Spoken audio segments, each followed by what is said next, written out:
Hi everyone, this week is Parshas V'Eschanan.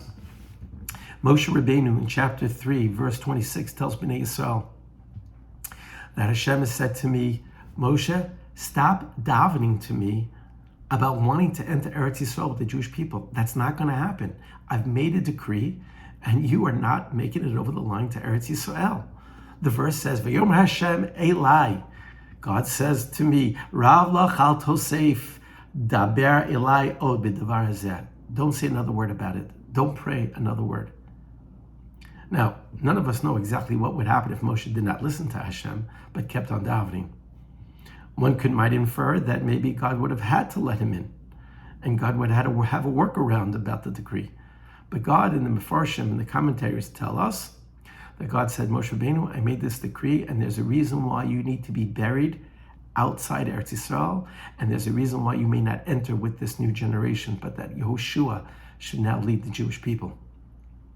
An interesting insight by the Vilna Gaon in Aderet Eliyahu tells us, and he quotes, that Omer Rabbi Eliezer ben Yaakov, Yofeh Shah Achat B'Tfilah, that one moment of prayer, Yoter Mimasim Tovim, is greater than all good deeds one can do. Shebeshvil Kol Ma'asav Shel Moshe, because Moshe Rabbeinu he did so many great deeds for the Jewish people, and yet that wasn't enough to carry the day. That tefillah has an extra component, an extra element of strength that can change, so to speak, God's plan. Powerful idea about prayer. But I want to point out another idea. Yesterday, I had the privilege of spending time with my dear grandchildren from Eretz Yisrael, from Yerushalayim, Eretz Kodesh. And I took them to a climbing place.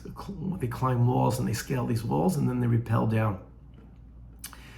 And both of them, for the first time, started to scale the walls, and then they rappelled down, and both of them had a very rough landing. But the reaction to the landing was very different. One of them decided, all right, I got to do this again. I want to get it right. And the other one said, I'm done, Saba. I've had enough. And no matter how hard I tried to control, how encouraging I tried to be, no go. For the rest of the hour, that one grandchild just stayed on the side and watched their other sibling. And I thought to myself, okay, these are children, and that's okay, and just give them space. But I thought to myself as an adult, how often is that I don't want to quit on something? I don't want to feel like a loser. Everybody talks about grit and resilience. But where's that line where it's okay to say walk away? Where is it okay that if I'm in a bad marriage and a bad working relationship, that no matter how much I try, it's just not working? Do I just say, okay, I'm just going to go with the flow? Or am I going to pick myself up and try something new? So it's not just about quitting, but it's about maybe I need to do a sort of a redirection. Moshe Rabbeinu, he's davening so many times that God eventually says to him, enough. Now, most of us don't have the privilege of God informing us when enough is enough. And I'm curious to hear from you guys out there, my listeners. When is it when it's okay to say, okay, I've tried this, I need to move on? Or when is it that point where, no, I have to keep going? I don't know. Rabbi Dr. Gideon Rothstein pointed out to me that the Mapilim, when God said, Jewish people, you can't go into Eretz Yisrael, and they said, no, we're going to start going. He said, no, don't do it, it's a bad idea. No, Moshe, it's okay. And what happened? They got beat up. Or Yermiyahu, when he told the Jewish people, make peace, and you'll be able to keep Yerushalayim intact, and said, no, it's not a good idea. And of course, they pushed, and of course, it wasn't a good idea.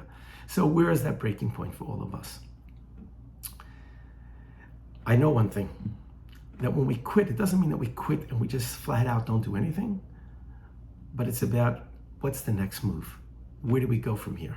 As opposed to just sitting on our hands and not doing anything and saying, woe is me. This Dvar Torah is not for someone who's not interested in growth, because at the end of the day, whether you're a grandchild, like I guess we're all grandchildren somewhere, we're a young person or older person, it should always be about being growth oriented. But knowing that we only have X amount of energy and bandwidth, and where do we allocate that so that we can maximize our potential and be the best versions of ourselves. I hope you like what you hear. If you do, please pass it on. Shabbat Shalom.